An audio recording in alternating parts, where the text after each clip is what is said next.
Hello students, welcome to Raghav Pathshala. Last class में हमने आपके कक्षा 12 में सारणिक जो अवयव जो चैप्टर है उसका हमने शुरू किया था विविध प्रश्नावली, और विविध प्रश्नावली के हमने 6 सवाल कर लिए थे। और आज हम करेंगे 7 से लेकर 11 तक, और फिर तीसरा चैप्टर अवयव यानी मैट्रिसेस आपके हो जाएगा कंप्लीट। हमने एकदम शानदार तरीके से नोट्स लिखे हैं प्रत्येक चैप्टर के, प्रत्येक एक्सरसाइज का कंसेप्ट समझा, एग्जाम्पल किए और क्वेश्चंस किए। और उम्मीद है कि कल के जो 6 क्वेश्चंस थे आपने समझ लिए होंगे, उनको रिवाइज भी कर लिया होगा। क्वेश्चन नंबर 7 क्या कह रहा है कि एक निर्माता 3 प्रकार की वस्तुएं एक्स, वाई तथा जेड का उत्पादन करता है। मैं बता देता हूं जेड एक्स कौन है। एक्स मतलब ये है, देखो ये एक्स, ये वाई और ये जेड का उत्पादन करता है, जिनका वे 2 बाजारों में विक्रय करता है। वस्तुओं की वार्षिक बिक्री नीचे सूचित है। 2 बाजार है।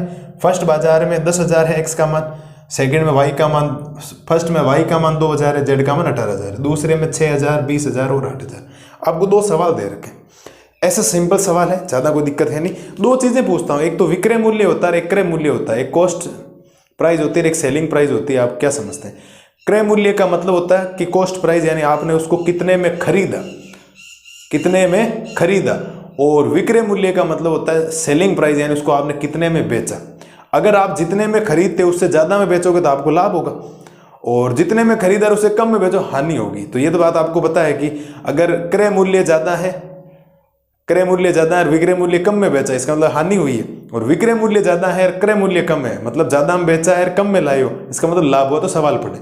सवाल पहला क्या कह रहा है, तो मैं इसको एक अवयव विधि के रूप में लिखता हूं, इसको अवयव में लिखता हूं ना।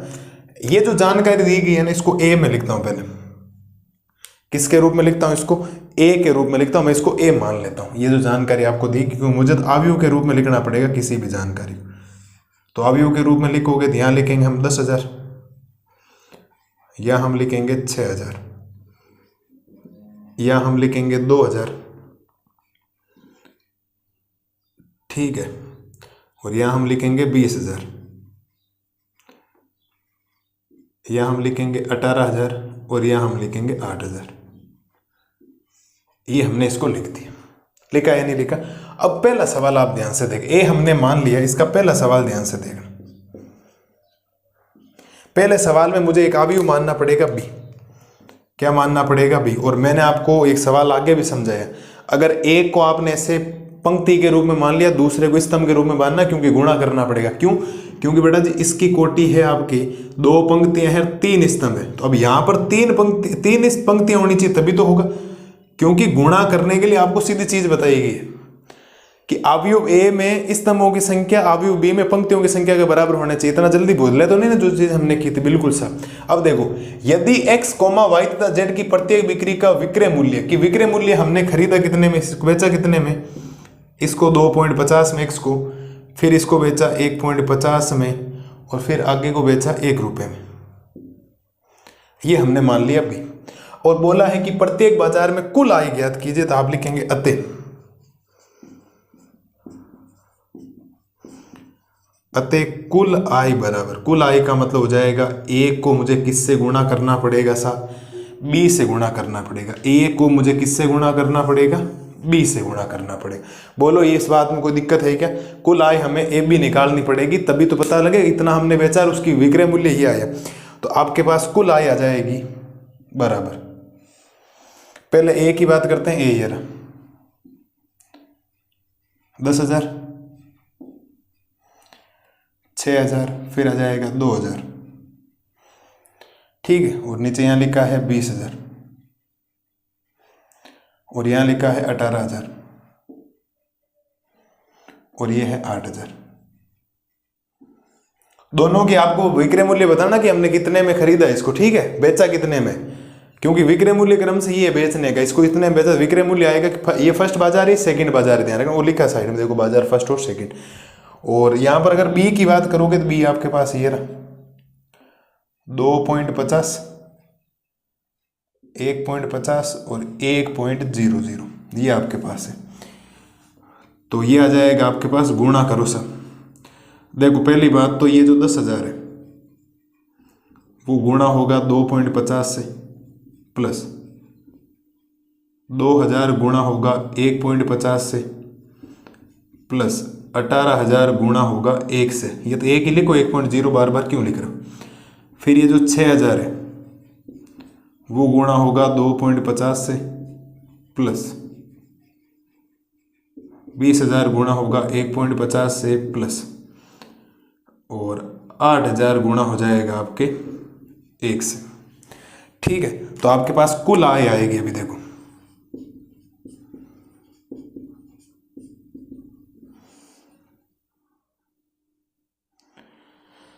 ठीक है, आपके पास कुल आय क्या आएगी, ध्यान देना सब इधर समझना, गुणा करो इनको। देखो पहले आप एक बात बताओ, पॉइंट को भूल जाओ एक बार। देखो ये 25 है, कितना है ये 25 है, और 25 के पीछे 1 2 3 4 और 5 जीरो आने चाहिए। 25 के पीछे कितने जीरो आने चाहिए, 5 जीरो आने चाहिए, यानी 25 लाख होना चाहिए।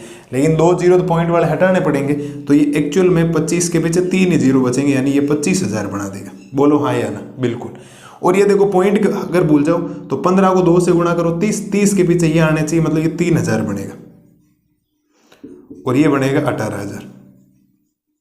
गुणा करना आना चाहिए आपको, और कुछ भी नहीं है, ध्यान रखना इस बात को। गुणा हमने इसको कर दिया। अरे बोलो कुछ दिक्कत है क्या गुणा में?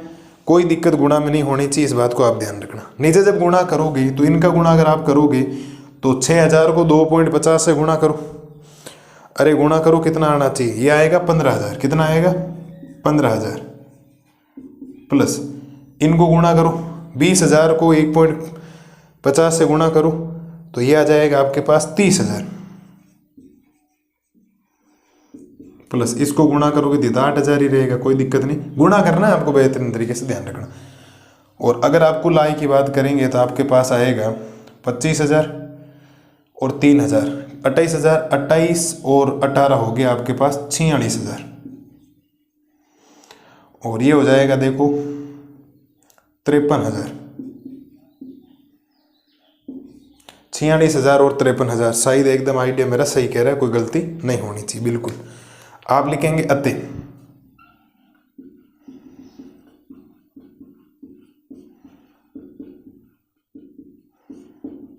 पहले बाजार की आय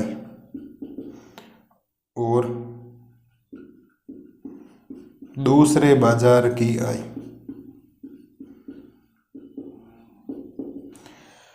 पहले बाजार की आय आई है 46,000 रुपये और दूसरे की आई है 53,000 रुपये। पहले के आगे 46,000, दूसरे के आगे 53। बिल्कुल डरने की जरूरत नहीं, एक जानकारी आपको दे रही थी उसको हमने ए मान लिया। एक सवाल में ये जो दे रखा था, एक बार मैंने पंक्ति के रूप में लिखा, दूसरा अवयव के रूप में लिखना पड़ेगा। ऐसा इसीलिए है क्योंकि 3 गुणा 2 कोटि है, वरना ये अगर सेम नहीं है तो गुणा नहीं होगा। 2/2 का बनेगा, इनको इससे गुणा किया। अब 10,000 को जब 2.50 से गुणा करोगे ये आएगा। मैं आपको बता दूं बेसिक से गुणा कैसे होता है, वैसे आप 12th क्लास में इतना तो आना ही चाहिए। देखो ये है आपके पास 10,000 गुणा 2.50। आप सोचो ये पॉइंट हटेगा तो नीचे कितना आएगा, 100 आएगा। 100 आएगा, देखो 1 0 2 0, 1 0 और 2 0 कैंसिल, और 25 और ये 1000। 25 को 1000 से गुणा करोगे 25,000 ही आएगा। इस बात को ध्यान रखना, डरने की बिल्कुल भी जरूरत नहीं, ये गुणा मैंने कर दिया आपके लिए। अब सीधा ध्यान रख लेना गुणा, किनको गुणा किया, इनको जोड़ा 46। तो ये प्रथम बाजार, तो पहले बाजार की आ गई 46,000 रुपये, दूसरे बाजार की आ गई 53,000 रुपये। ये इस पहले सवाल का सॉल्यूशन है। अब पहले सवाल के जो उत्तर है मुझे साइड में एक बार लिखने पड़ेंगे क्योंकि मुझे दूसरा और बताना पड़ेगा भाई। लास्ट में पता लगेगा किसने बोला है कि कुल लाभ कितना है। अब लाभ तो होगा, क्यों, आपने बेचा कितने में, विक्रय मूल्य बेचने वाला होता है। और आपको यहां दे रखा है, देखो उसकी इकाई की जो लागत थी, पहले लागत कितनी है 2 है, और आपने 2.5 रुपये में बेचा, फायदा हुआ ना। 1 रुपये में लाए, आपने 1.5 रुपये में बेचा। 50 पैसे में लाए और आपने 1 रुपये में बेचा, तो लाभ तो हो गए, पक्का होने वाला। ये तो उनकी बाजार की आई है, इस बात को ध्यान रखना। अब हम निकालते हैं इसका दूसरा सवाल। पहले ये देखो, पहले सवाल में कोई दिक्कत है क्या? तो मैं काम करता हूं, ये जो पहले बाजार की आई है मैं इसको साइड में लिख देता हूं मिटा के। एक बार आप देख लो कोई समस्या हो क्या। मैं यहां पर लिख रहा हूं उस चीज को, जो आपका उत्तर आया उसको मुझे यहां लिखना पड़ेगा। उत्तर क्या है, पहले बाजार की आई, पहले बाजार की आय, वो आई है आपके पास 46,000 रुपये।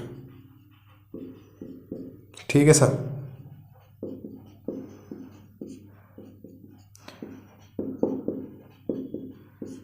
दूसरे बाजार की आय वो आई है 53,000 रुपये। ये हमने लिख दिया, पहले का हमने उत्तर निकाल रखा, आप ध्यान से देखना, मैं मिटा रहा हूँ, है ना।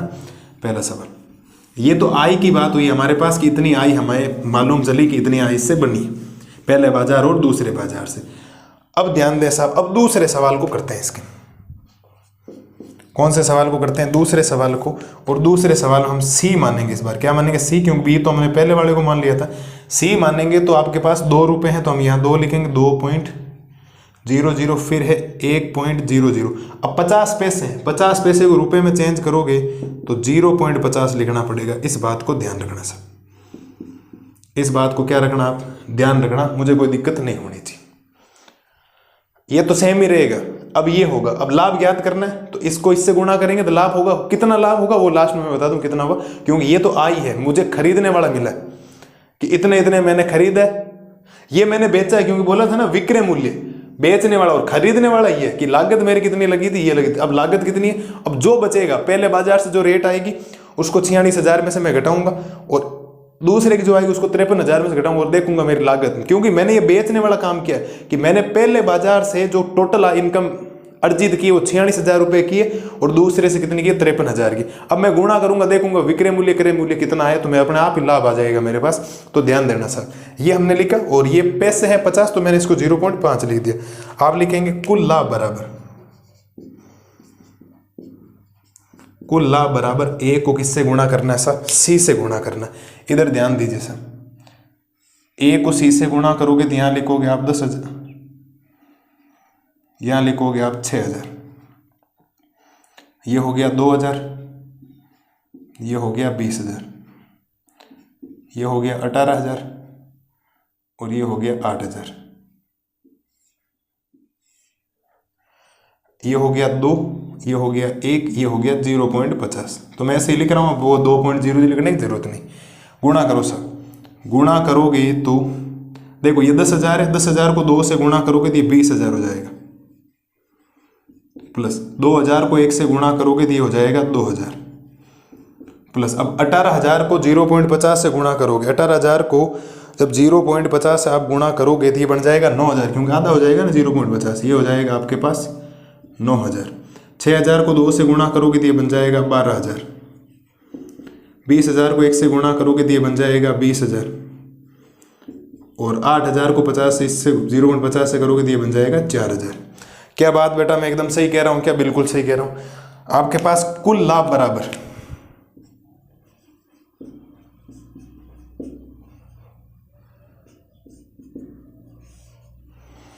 ठीक है सर, ये लाभ हुआ। लाभ कितना आएगा देखो, 20,000, 22,000 और 31,000 और ये कितना हो गया देखो 20 और 12 32 और ये हो गया 36,000 रुपये और लाभ तो होगा ही मुझे बिल्कुल। अब मैं कोई चीज़ खरीद 31,000 में रहा हूँ और बेच 46,000 में रहा हूँ तो 15,000 का लाभ। कोई चीज़ 36,000 में खरीदी 53,000 में बेच रहा हूँ और क्या चाहिए, 17,000 का लाभ कमा रहा हूँ, क्या दिक्कत है? ठीक है, तो ये आ गया आपके पास इसका उत्तर। अब आपको उत्तर निकालना, आप लिखेंगे अतः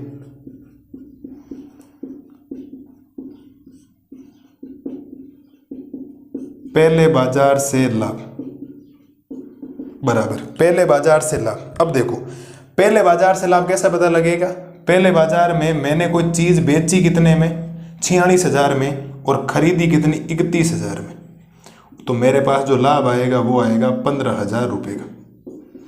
हाँ जी बोलो, कोई समस्या है क्या? ये लाभ विक्रय मूल्य में से क्रय मूल्य घटाना आपको पता लग जाएगा। और दूसरे बाजार से लाभ,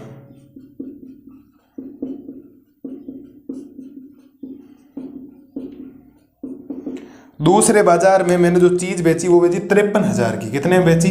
53,000 में। और उसको खरीदा कितने में था? 36,000 में खरीदा था। तो मुझे 17,000 का प्रॉफिट हो गया भाई। हाँ जी, अरे बोलो, ये आप ना, ये कुल लाभ नहीं है ना, ये क्रय मूल्य है। ध्यान रखना कि वस्तु का क्या आएगा, ये क्रय मूल्य, ये भी क्रय मूल्य कि हमने खरीदा इतने में था इसको। और अगर आपको लाभ निकालना तो लाभ का मैं फॉर्मूला लिख दूं, लाभ बराबर होता है विक्रय मूल्य माइनस होता है क्रय मूल्य। इस बात को आप ध्यान रखें, मुझे नहीं लगता कोई समस्या है आपको इसमें। बिल्कुल सिंपल सी बात थी, ए दे रखा था, बी दे रखा था, बी से हमें पता लग गया हमने कोई वस्तु कितने में बेची, तो हमें पता चला कि हमने पहले बाजार से एक्स वाई और जेड को मिलाकर जो टोटल विक्रय मूल्य कमाया वो कमाया 46,000 का, दूसरे बाजार में विक्रय मूल्य कमाया 53,000 का। अगर विक्रय मूल्य क्रय मूल्य से ज्यादा इसका मतलब लाभ हुआ है, और विक्रय मूल्य क्रय मूल्य से कम है तो क्रय मूल्य मतलब जो चीज खरीदी है कितने में और बेची कितने में, और वैसे पता लग रहा है क्रय मूल्य में ये, और खरीदी मैंने याद कितना था 2 में, 1 में 50 पैसे में, बेची 2.5 में, 1.5 में, 1 में, तो अपने आप ही लाभ होगा। तो हमने पता किया कि हमारे पास जो क्रय मूल्य आया वो आया 46,000 53,000, लेकिन जब हमने विक्रय मूल्य निकाल दिया, को सी से गुणा किया तो पहले बाजार से 31,000 का क्रय मूल्य हुआ, दूसरे से 36,000 का। अब कोई बाजार में हमने पहले बाजार में जो चीज खरीदी वो 36,000 की खरीदी और बेची 46,000 में, तो 15,000 का प्रॉफिट नहीं है क्या?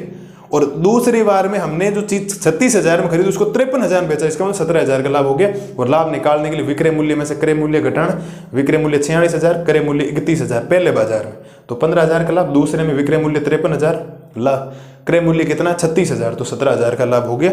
और ये इस प्रश्न का हो गया आपके फाइनल उत्तर। किताब वाले ने कोई भाषा वगैरह लिखी होगी आप देख लेना, मैंने आपको सीधा सिंपल सा करवा दी। उम्मीद है क्वेश्चन नंबर 7 आपके एकदम दिमाग में बैठ गया होगा, आराम से कर ले। ऐसे सवाल आने के बहुत कम चांसेस है, बहुत रेयर चांसेस जो आए। ठीक है, अब एक सवाल और है, फिर तीनों एबीसीडी देखो, ज़्यादा टाइम लगेगा नहीं। और 8वां भी बहुत सिंपल सा है, 9वां 10वां और 11वां एबीसीडी के सवाल देखो आप एक बार। इसको अगली स्लाइड में करते हैं क्वेश्चन नंबर 8 का सोल्यूशन।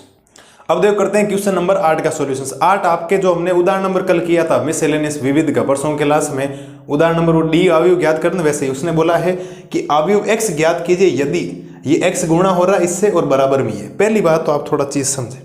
अब यहां पर आपको एक चीज माननी पड़ेगी कि माना अवयव x बराबर और माना अवयव x बराबर। अब x बराबर कितनी बाई कितनी कोटि का मानना है, अगर ये समझ आपके अंदर आ गई तो गारंटी ये सवाल बहुत सिंपल है, गुणा ही करवाना। फिर अब मुझे एक बात बताओ, ये बराबर का चिन्ह है और बराबर के चिन्ह में इसकी अगर कोटि आप बात करोगे तो ये 3 गुणा 2 है और इसकी कोटि भी है, सॉरी इसमें 2 पंक्तियां हैं, 3 स्तंभ है, तो 2 गुणा 3 है, तो ये भी कितने गुणे का है 2 गुणा 3।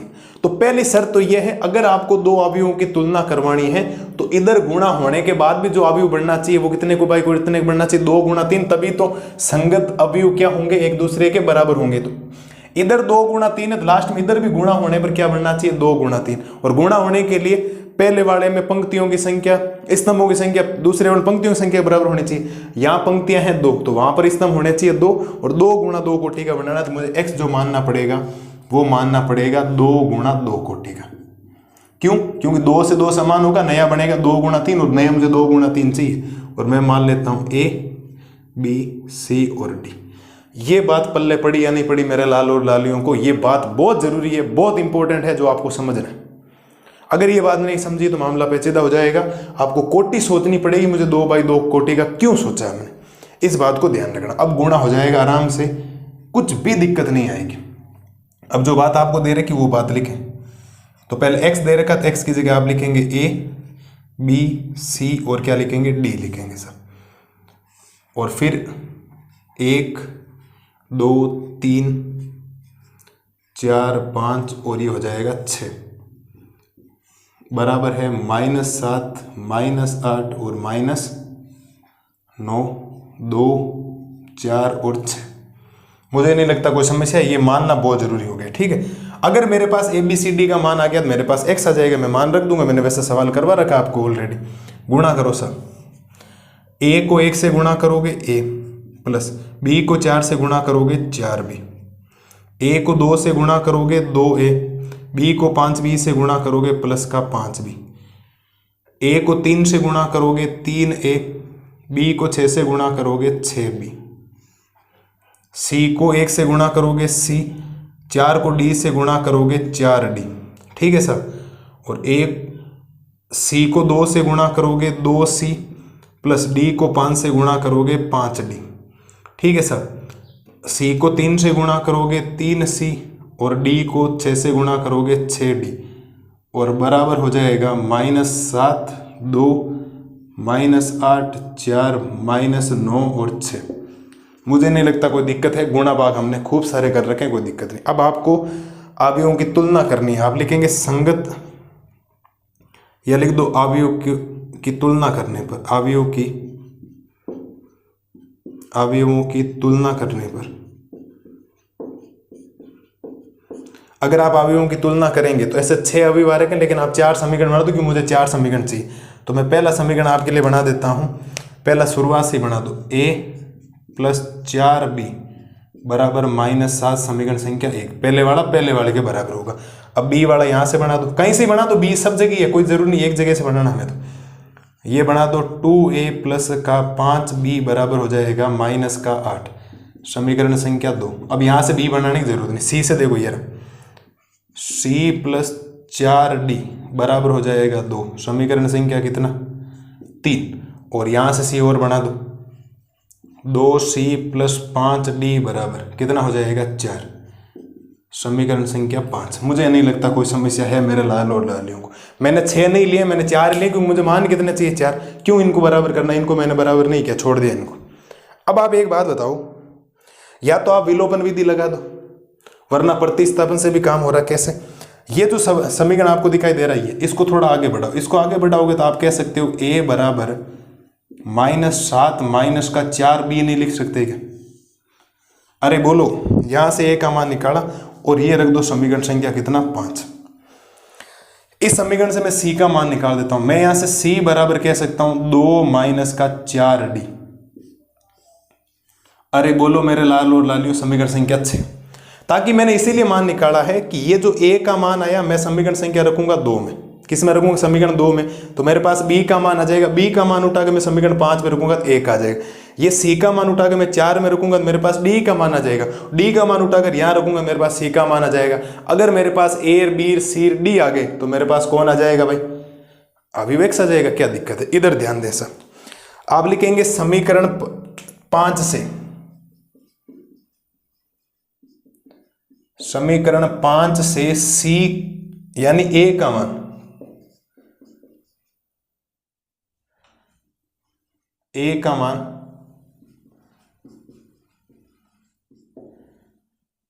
समीकरण 2 में रखने पर,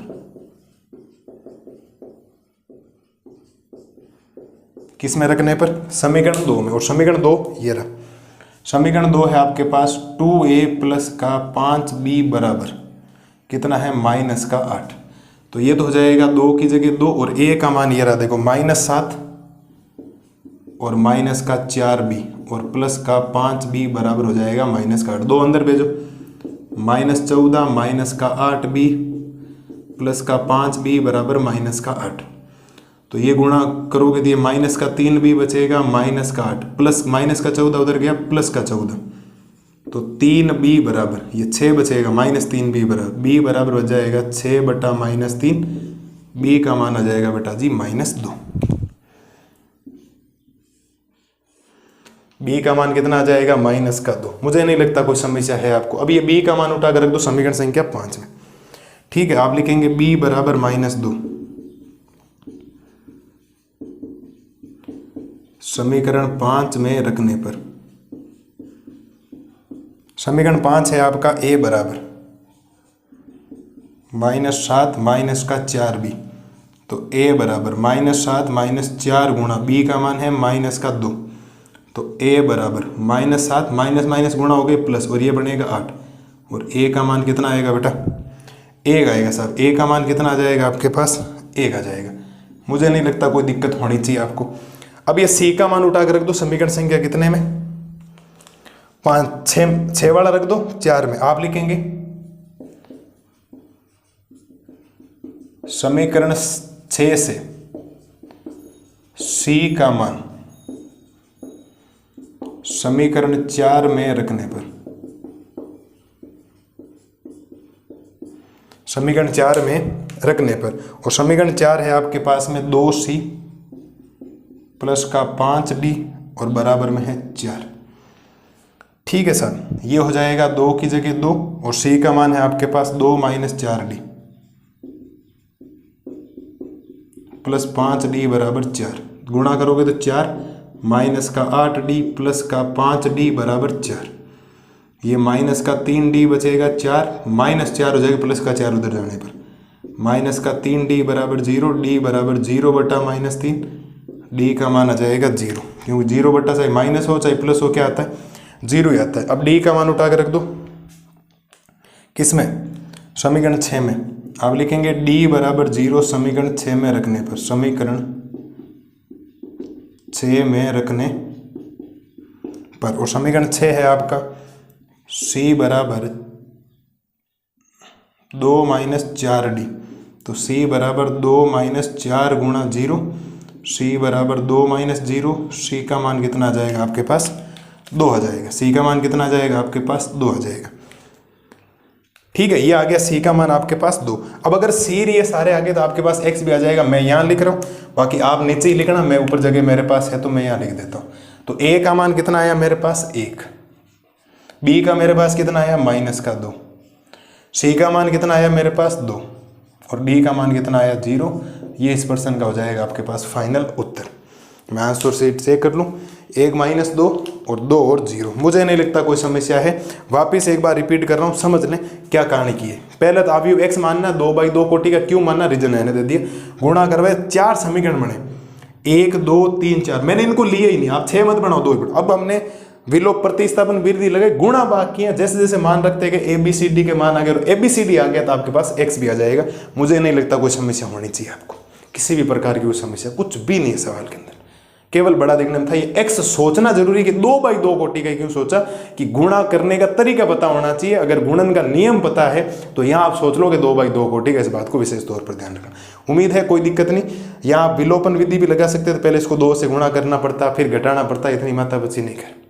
इसकी वजह सीधा a का मान निकाला, यहाँ रखा, c का मान यहाँ रखा, d आ गया, b आ गया, तो फिर 1 भी आ जाएगा। एक आने के बाद तो दूसरा आ जाता है, दूसरा आने के बाद तीसरा आ जाता है, तीसरा आने के बाद चौथा आ जाता है। ABCD का मान यहाँ रखा तो अभी x आ गया, आप नीचे लिख देना सबसे नीचे, ठीक है, जगह हो वहाँ पर। उम्मीद है सवाल संख्या 8 कोई दिक्कत नहीं रही होगी। अब 3 सवाल है बेसदे वाला, 10 मिनट का मुश्किल से टॉपिक बचा। प्रश्नावली तीसरी आपकी विविध क्या खत्म हो जाएगी, और उम्मीद है आपको लेक्चर्स पसंद आ रहे हैं और एक एक कंसेप्ट आपका क्लियर हो रहा होगा। देख लो आप एक बार आराम से, कोई दिक्कत नहीं। मैं सारी बातें कंसेप्ट एक एक लाइन आपके लिए लिखी, कोई ऐसा काम नहीं किया जो आपको समझ में नहीं है। देखो आप एक बार इसको अगली स्लाइड में करते हैं क्वेश्चन नंबर 9 का सोल्यूशन। अब देखो करते हैं क्वेश्चन नंबर 9 में आपको 4 ऑप्शन दिए गए हैं। यदि a बराबर अल्फा बीटा गामा लिखा हुआ है, ठीक है, गामा का चिन्ह है, माइनस अल्फा इस प्रकार है कि a² बराबर i है, i का मतलब तत्समक अवयव। तो इन 4 ऑप्शन में से आपको एक ऑप्शन सेलेक्ट करना है। पहले जो आपको शर्त दी गई उस शर्त के हिसाब से आप काम करें, ध्यान देना सब, बिल्कुल सिंपल सा सवाल है, कोई दिक्कत आपको नहीं आएगी। आप लिखेंगे चूंकि a², तो a² का मतलब हो जाएगा a को a से गुणा करना। अरे बोलो, क्या a² का मतलब a को a से गुणा करना है क्या? पहले बिल्कुल निकालना पड़ेगा, क्योंकि वहां जरूरत पड़ेगी a² की। तो जब गुणा करेंगे तो आपके पास आएगा a का मान है अल्फा, गामा, बीटा और माइनस का अल्फा, ठीक है सर। वापिस a क्या वही हो जाएगा, अल्फा, गामा, बीटा और माइनस का अल्फा, ठीक है सर। हम निकालेंगे a²। गुणा कैसे होगा, अल्फा को अल्फा से गुणा करोगे तो अल्फा² प्लस बीटा को गामा से गुणा करोगे तो बीटा गामा, अल्फा को बीटा से गुणा करोगे तो अल्फा बीटा, प्लस बीटा को अल्फा से गुणा करोगे तो माइनस का अल्फा बीटा। अल्फा पहले लिख रहा हूँ, बीटा बाद में लिख दूँ, कोई फर्क नहीं पड़ता। गामा को अल्फा से गुणा करोगे तो alpha gamma, plus minus alpha को बीटा से गुणा करोगे तो माइनस का अल्फा गामा। इसको गुणा करो, इसको इससे गुणा करोगे तो beta gamma, plus minus alpha को माइनस अल्फा से गुणा करोगे अल्फा²।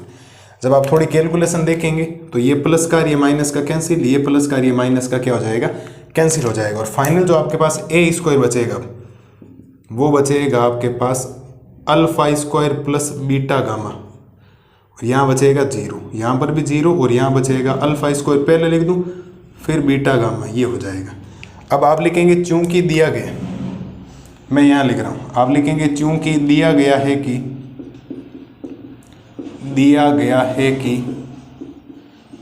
a² बराबर क्या है, i है। तो a² का मान आपके पास क्या है, a² का मान आपके पास है अल्फा² प्लस का बीटा गामा, और यहाँ है अल्फा² प्लस का बीटा गामा, 0 0, और i का मतलब हो जाएगा तत्समक, यानी 1 0 0 और क्या हो जाएगा 1। जब तुलना करवाएंगे तो चाहे इसको इसके बराबर करो, इसको इसके बराबर करो, कोई फर्क नहीं पड़ता। तो आपके पास तुलना करवाने पर आएगा अल्फा स्क्वायर प्लस का बीटा गामा बराबर कितना 1। अब ध्यान देने योग्य ये बात है कि एक तो सब जगह प्लस का ही है, एक तो सब जगह क्या प्लस का, इसका मतलब इनको उधर ले जाना। अब समझे मेरी बात को कि उसको भी उधर ले जाना और इसको भी इधर ले जाना, क्योंकि सब में एक एक प्लस का है। तो अगर यहाँ इसको इधर ले जाएंगे, इधर 0 बचेगा और उधर क्या बचेगा 1, और प्लस का अल्फा स्क्वायर उधर जाएगा माइनस का अल्फा स्क्वायर, प्लस का बीटा गामा उधर जाएगा तो माइनस का बीटा गामा। मैं इसको यहाँ करके पहले वो लिख दूँ फिर बाद में 0, तो 1 माइनस अल्फा स्क्वायर माइनस का बीटा गामा बराबर 0। अब नजर दौड़ाओ क्या आपको ऐसा ऑप्शन नजर आ रहा है क्या, 1 minus alpha square minus beta gamma बराबर 0। तो आप कहेंगे सर ऑप्शन नंबर कौन सा करेक्ट है, सी करेक्ट है। सर कौन सा ऑप्शन करेक्ट है, सी करेक्ट है। मुझे नहीं लगता कोई दिक्कत है आपको, बड़ा सिंपल सा सवाल। तीनों सवाल बड़े सिंपल छोटे छोटे हैं, लेकिन एग्जाम में एबीसीडी में रिक्त स्थानों की पूर्ति में कहीं पर भी आ सकता है, ध्यान रखना। तो ए दे रखा था हमने, ए स्क्वायर निकाला, फिर जो शर्त दी गई थी ए स्क्वायर आई आई मतलब तत्सम अवयव 2/2 कोटि। कैसे पता लगा, ये 2/2 का है, ये भी 2/2 का होगा। और ऐसा किया तो हमने जब उधर सब ऑप्शन को देखा तो एक सब जगह प्लस का, इसका मतलब एक को छेड़ा नहीं गया, एक तो यही है, इसका मतलब वो उधर गए तो प्लस का इधर गया माइनस का, प्लस का इधर गया माइनस का, ये चीज पहले ये लिख दी बाद में। और 1 minus alpha square minus beta gamma बराबर 0 ऑप्शन नंबर सी में आपको दिखाई दे रहा है। मुझे नहीं लगता कोई दिक्कत आपको आई होगी। उम्मीद है क्वेश्चन नंबर 9 भी आपका क्लियर हो गया होगा। अब करते हैं क्वेश्चन नंबर 10 और क्वेश्चन नंबर 11। छोटे छोटे क्वेश्चन आपको दे रखे हैं, इजी वे में कर लेते हैं। अब देखो एक बार इसको आराम से, बिल्कुल छोटा सा सवाल है, बिल्कुल छोटा सा, देखो आप एक बार। अब देख करते हैं क्वेश्चन नंबर 10। क्वेश्चन नंबर 10 में क्या बोला है, यदि एक अवयव सममित तथा विषम सममित दोनों ही है, एक अवयव है सममित भी है और विषम सममित भी है। एक अवयव कोई सममित है तो आप क्या बोलते हो, एक हमने कोई अवयव मान लिया ए, तो सममित है तो ए डैश बराबर ए आना चाहिए, और विषम सममित है इसका मतलब ए डैश माइनस ए के बराबर आना चाहिए। है तो एक विकर्ण अवयव है, एक शून्य अवयव है, एक वर्ग अवयव है, इनमें से कोई नहीं, ये आपको पता करना है। पहली बात तो सवाल में आपको जो दिया गया वो लिखें, जो सवाल में दिया गया उसके अकॉर्डिंग चलें। आप लिखेंगे दिया है, और दिए हुए में आपको ये बात बोली है ए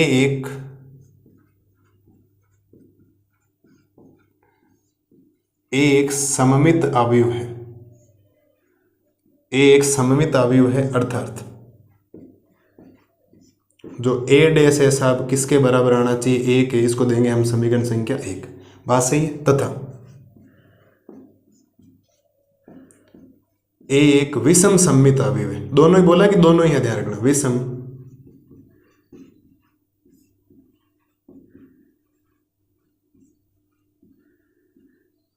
अर्थात ए डैश बराबर माइनस ए के बराबर होगा, समीकरण संख्या 2।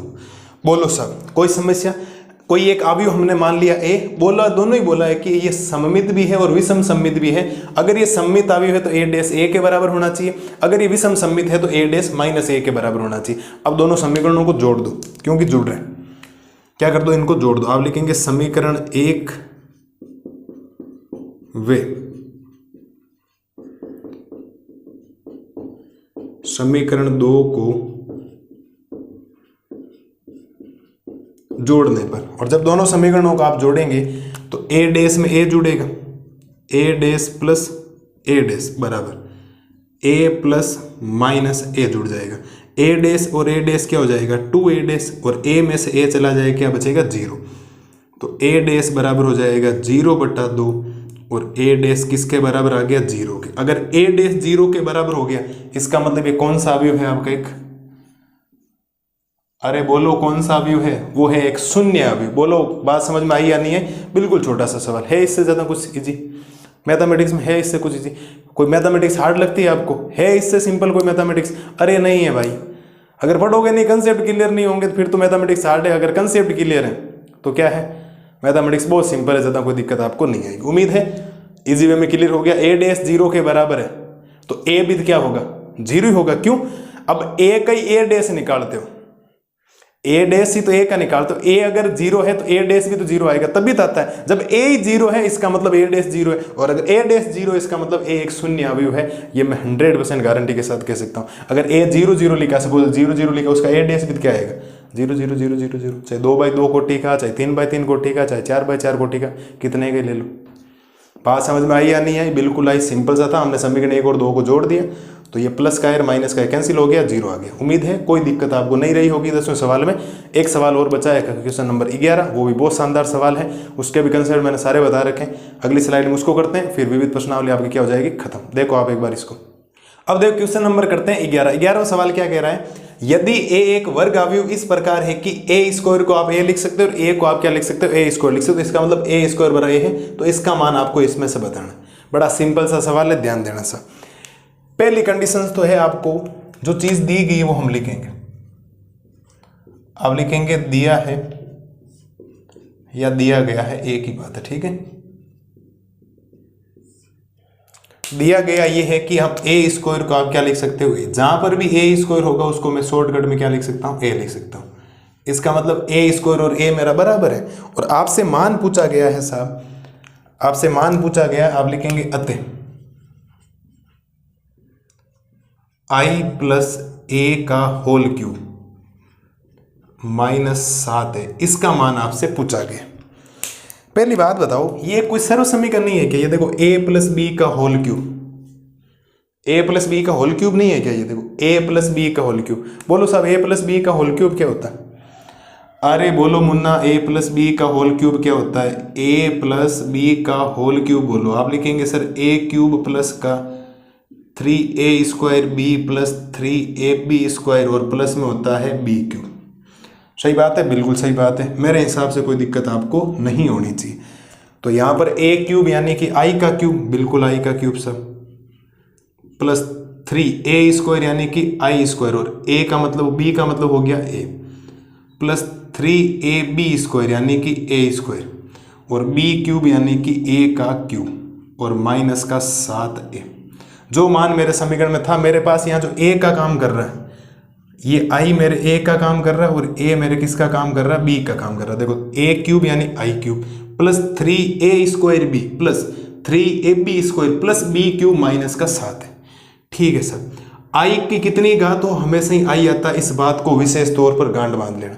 i की घात चाहे कितनी, आप तत्समक अवयव को किसी अवयव से गुणा करो, किसी की कितनी घात करो, कोई फर्क पड़ता ही नहीं, ध्यान रखना। ये बात मैंने आपको लिखवा चुका हूं, ठीक है। ये बन गया i प्लस ये बन जाएगा 3a बन जाएगा, क्यों, आई स्क्वायर। ये मैं काम करता हूँ, आई स्क्वायर को मैं एक बार आई लिख देता हूँ, आई स्क्वायर का मतलब भी आई होगा और ये हो जाएगा a, प्लस ये हो जाएगा 3ia स्क्वायर और प्लस ये जो a क्यूब है उसको मैं लिख सकता हूँ a स्क्वायर गुणा में क्या लिख सकता हूँ a और माइनस का लिख सकता हूँ 7a।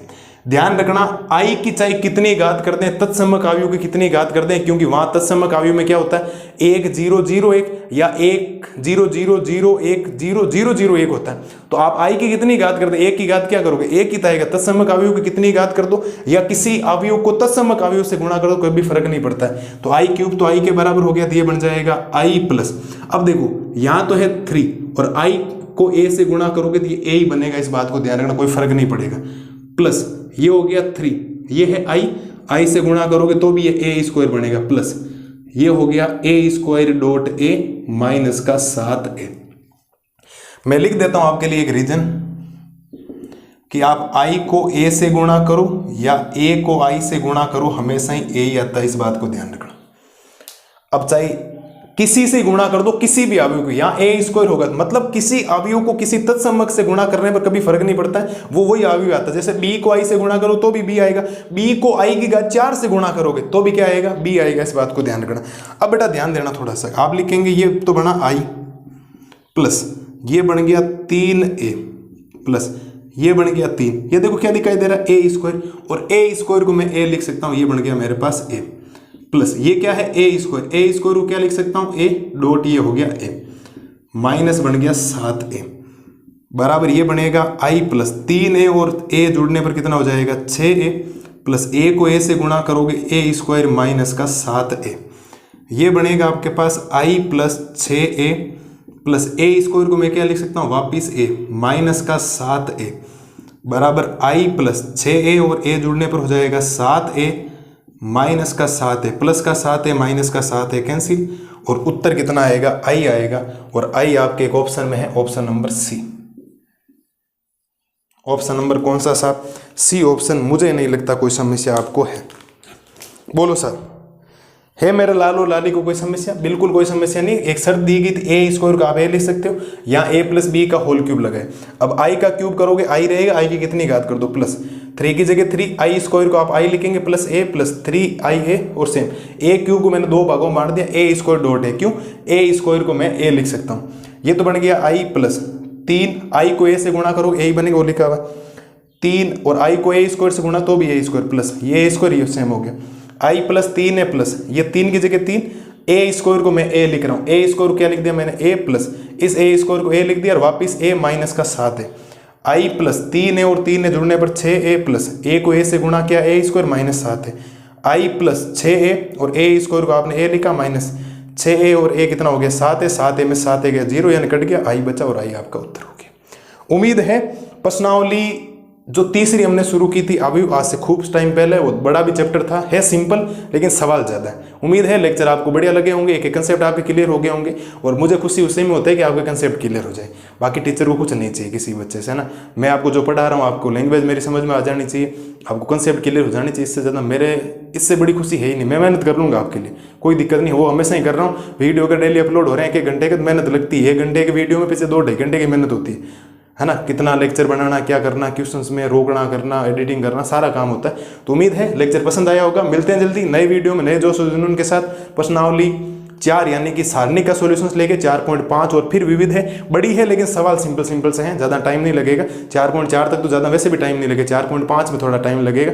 उम्मीद है मिलते हैं जल्दी नए वीडियो में नए जोश और जुनून के साथ। तब तक मस्त रहिए, स्वस्थ रहिए और तीसरे चैप्टर का रिविजन कीजिए।